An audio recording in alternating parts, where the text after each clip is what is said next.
इस चैप्टर की शुरुआत वहीं से होती है जहां पिछला चैप्टर खत्म हुआ था, यानी कि एम्परर हमारी सू का गला पकड़े होते हैं और उसका बाल खींचते हुए कहते हैं, इतना सब होने के बावजूद भी तुम अब भी एक कमजोर बच्ची ही हो।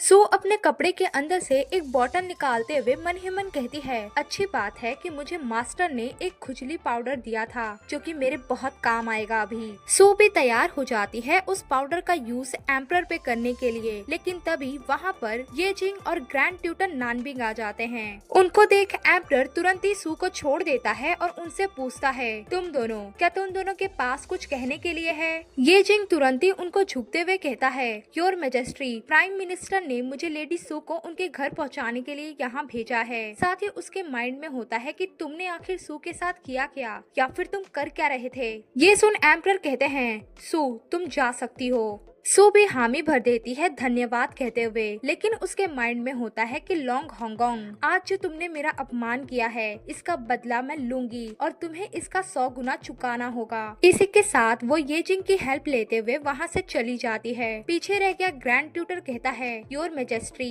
क्या आपने उस नॉवेल को देखा? ये सुन एम्परर मन ही मन कहता है, मुझे जल्द ही नानबिंग पर नजर रखने के लिए किसी को भेजना होगा। जब से ये जिंग यहाँ पर है तब से नानबिंग भी कुछ ज्यादा ही प्राइम मिनिस्टर सू से मिलने जाता रहता है। ये व्हाइट स्नेक की नॉवेल, कहीं ये सच में येजिंग और नानबिंग के बारे में तो नहीं है ना? कहीं ये लोग का सच में कोई अफेयर तो नहीं चल रहा? इसी के साथ एम्परर कहता है, मुझसे ज्यादा सवाल मत करो। ये सुन ग्रैंड ट्यूटर नानबिंग कहता है, जी मैं समझ गया। साथ ही उसके माइंड में चल रहा होता है कि हिज मैजेस्टी ऐसा बिहेव क्यों कर रहे हैं, कहीं सू ने इन्हें कुछ बताया तो नहीं होगा? मुझे तुरंत ही सू की जाँच करनी होगी। नेक्स्ट सीन में हम देखते हैं बाहर कैरेज में सू चिल्लाते वे कहती है, मुझे जाने दो। ये जिंग, तुम ये क्या कर रहे हो? ये जिंग कहता है, छटपटाना बंद करो, मैं बस देख रहा हूँ कि कहीं तुम्हें कुछ हुआ तो नहीं, तुम ठीक तो हो ना?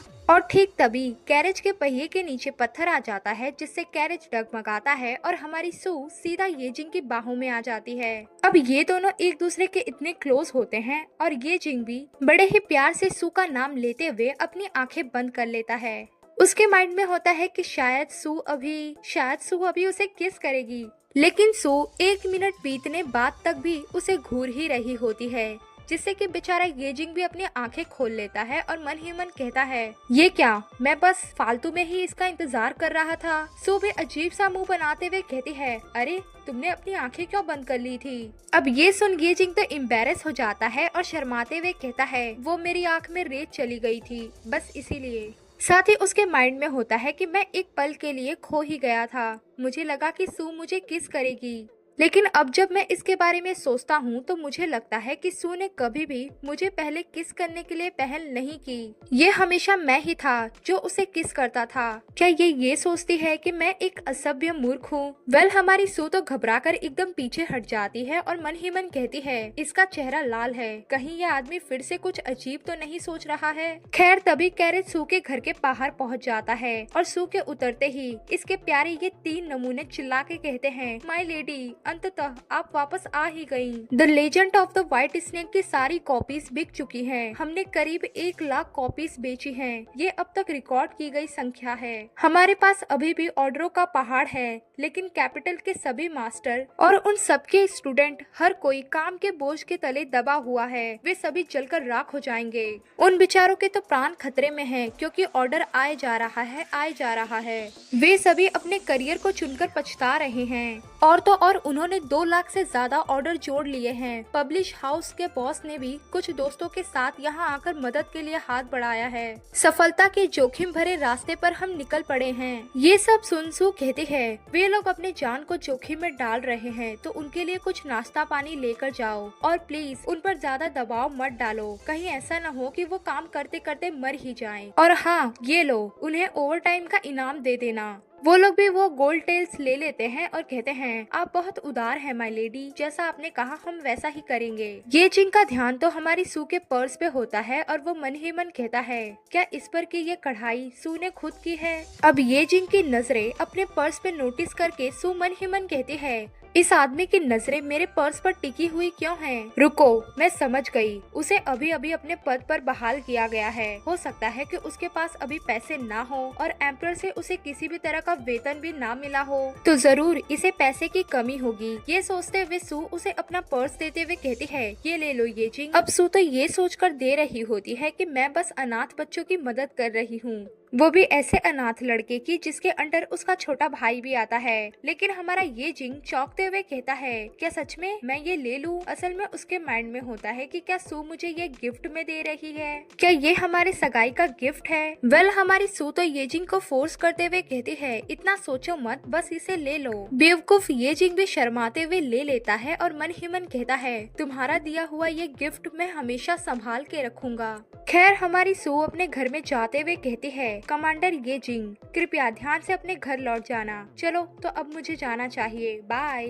असल में उसके मन में होता है कि ये आदमी ये जिंग मेरे घर को एक मेले की तरह मानता है, जब चाहे तब आता जाता रहता है। ये कितना असभ्य है। यहाँ तक कि मेले में भी एंट्री लेने के लिए टिकट की जरूरत होती है, लेकिन इसके लिए तो मेरा घर एकदम फ्री है।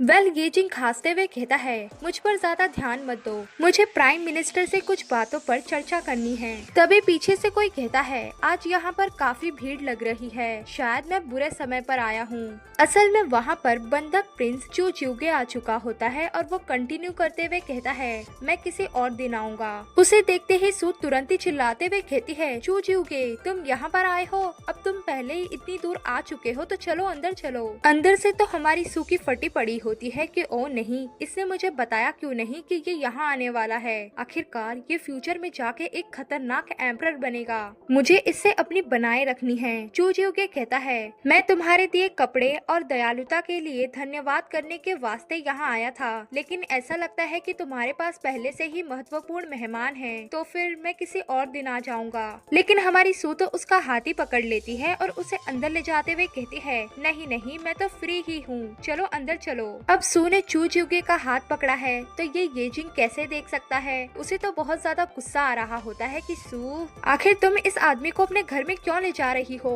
उसके बाद तो ये दोनों ही मुस्कुराते हुए एक दूसरे को टशन दिखाने लगते हैं। अब ये सब देखकर हमारी सू की तो फट जाती है और वो मन ही मन कहती है, ओ नहीं, ये दोनों एक जैसे क्यों दिख रहे हैं? ऐसा क्यों लग रहा है जैसे कि ये कोई जुड़वा बच्चे हों? यहाँ तक कि इनका कोल्ड ऑरा भी एक जैसा ही है। खैर, सू उनके बीच फैली अजीब सी चुप्पी को तोड़ते हुए कहती है, ये तुम लोगों की पहली मुलाकात होगी, है ना? तो चलो मैं तुम दोनों को एक दूसरे से मिलवाती हूँ। ये जिंग, ये मेरा नया भाई है। चू ज्यूगे हेलो बोलते हुए कहता है, आप जरूर वो फेमस जर्नल ये हैं, है ना? मैं हमेशा से ही आपका प्रशंसक रहा हूँ। वेल, असल में तो उसके माइंड में चल रहा होता है कि ये है जर्नल ये जिंग। क्या वाकई में प्राइम मिनिस्टर इसे अपना दामाद बनाने वाले हैं? तो क्या वो सच में अपनी बेटी का यूज करके आर्मी पावर्स को भी अपने हाथ में लेने की प्लानिंग कर रहे हैं? वाह, ये बाप बेटी की जोड़ी तो सच में लोमड़ी ही है। वेल, ये जिंग भी बदले में हेलो बोलता है, योर हाइनेस कहते हुए। असल में उसके माइंड में चल रहा होता है कि हाल ही में क्वीन में एक बहुत बड़ा युद्ध चल रहा है और वहाँ के प्रिंस बड़ी दुखद तरीके से एक एक करके मारे जा रहे हैं। तो पॉसिबल है कि क्वीन में इसे वापस लेके जाया जाए उस सिंहासन पे बैठाने के लिए, शायद ये एम्परर बन जाए। तो क्या सू ने इसी मौके का फायदा उठाने के लिए इसे अपना शपथबद्ध भाई बनाया है, जो कि एक एम्परर होगा भविष्य में? असल में ये जिंग उससे बहुत जेलस हो रहा होता है। वेल, सू तो उसे अच्छे से पूछती है, तो भाई च्यूगे, आज आप यहाँ पर कैसे आए? चू ज्यूगे अपने कपड़े में से एक बॉक्स निकालते हुए कहता है, मैंने तुम्हें पहले ही बता दिया है कि मैं यहाँ तुम्हें धन्यवाद देने के लिए आया हूँ और मैं अपनी प्यारी बहन के लिए एक जेड हेयर पिन भी लाया हूँ। इनफैक्ट मैंने खुद इसे बनाया है। ये जेड हेयर पिन देखकर हमारी सू तो बहुत ज्यादा खुश हो जाती है कि वाव, ये कितना सुंदर है। खैर, सू के दिमाग में ये भी चल रहा होता है कि बिना किसी कारण और मेहनत के चू ज्यूगे मुझे ये गिफ्ट देने के लिए यहाँ आया था। क्या वो सच में इतना अच्छा काम करता है? चू ज्यूगे हंसते हुए आगे कंटिन्यू करता है कि ये साधारण सा जेट पेंडेंट उसके मुकाबले कुछ भी नहीं है जो तुमने मुझे दिया है सू। ये सुंदर से ड्रेस जिसपे एम्ब्रॉयडरी का पैटर्न है और ये बहुत बढ़िया और नाजुक भी है, ये सब आपकी ही देन है बहन सू। साथ ही उसके मन में चल रहा होता है कि ये जिंग के साथ ही क्वीन किंगडम अपने बॉर्डर पर बहुत टाइम तक शांति और स्थिरता सुनिश्चित कर सकता है। तो इस देश के इस रक्षक को सू में बहुत रुचि है, इसीलिए आज मैं इसे आजमाऊंगा ये देखने के लिए कि कहीं सू इसकी कोई कमजोरी तो नहीं है। अब ये जिंग पीछे कैसे रह सकता है, इसीलिए वो भी शो ऑफ करते हुए कहता है, ऐसा लगता है कि आपने कुछ गलत समझ लिया है। आपके ये कपड़े पर लगे हुए टाके क्वीन एम्ब्रॉयडरी स्टाइल के हैं और ये लव पर्स भी क्वीन एम्ब्रॉयडरी स्टाइल का ही है जिसे सू ने खुद ही बनाया होगा, वो भी मेरे लिए। इतना सुनना ही था कि सू वो पर्स छीन लेती है और चिल्लाते हुए कहती है, लव पर्स से तुम्हारा क्या मतलब है? मैंने अभी। इतने में ये जिंग उसके मुंह में केक ठूसते हुए कहता है, ये प्यार का प्रतीक है तो शर्माओ मत। चाय पानी कर रहा चू चिवगे ये सब सुन चौंक जाता है और कहता है, एम्ब्रॉयडरी का ये टुकड़ा इतना इजी है तो क्या बहन सू से सुरक्षा कवच के रूप में मैं भी एक नॉर्मल सा पर्स मांग सकता हूँ? मुझे भी एक चाहिए। ये सुन सू के मुंह से तो पानी बाहर ही आ जाता है कि क्या इतनी मेहनत करने के बाद बड़ी मुश्किल से आखिरकार मैं अंत में एक फोनिक्स एम्ब्रॉयडरी कर पाई, वो भी तुम लोग मुझसे छीनना चाहते हो। सू तो वहाँ से भागने का ट्राई करते हुए कहती है, खैर हाल ही में हमारे घर पर एक मीठा और स्वादिष्ट फ्लावर केक बना है तो तुम लोग वेट करो, मैं अभी लेकर आती हूँ। लेकिन वो दोनों ही सू की एक एक बाजू पकड़ लेते हैं कि नहीं अभी मत जाओ। अब अचानक इन दोनों के खींचने के कारण सू के दोनों साइड के बाजुओं के कपड़े उखड़ जाते हैं। फिर होना क्या है, सू इन दोनों को ही लात मार के घर से निकाल देती है कि यहाँ से दफा हो जाओ। इतनी बेइज्जती कराने के बावजूद भी चू चिवगे आराम से उठते हुए कहता है, जनरल ये आज आपसे मिलकर बहुत खुशी हुई, तो मुझे कुछ काम है इसीलिए बाद में मिलते हैं। लेकिन ये जिंग उसके सामने से हटता ही नहीं है और कहता है, मैंने सुना है कि क्वीन में भीषण युद्ध चल रहा है और शायद तुम्हें जल्द ही क्वीन में वापस ले जाया जाएगा। मैं बस तुम्हें एक सलाह देना चाहता हूँ कि इन दिनों तुम्हें पहले से ज्यादा बाहर नहीं निकलना चाहिए। साथ ही ये जिंग मन ही मन कहता है, ये फिरौती बिल्कुल भी आसान नहीं है। चू चिवगे भी मन ही मन कहता है, मेरा अंदाजा बिल्कुल सही था, सो तुम्हारी कमजोरी है। तो इसी सीन के साथ हमारा आज का ये चैप्टर यहीं पर कंप्लीट होता है। आप लोगों को ये चैप्टर कैसा लगा कमेंट में बताइए, लाइक कीजिए, शेयर कीजिए और प्लीज सब्सक्राइब कर लीजिए।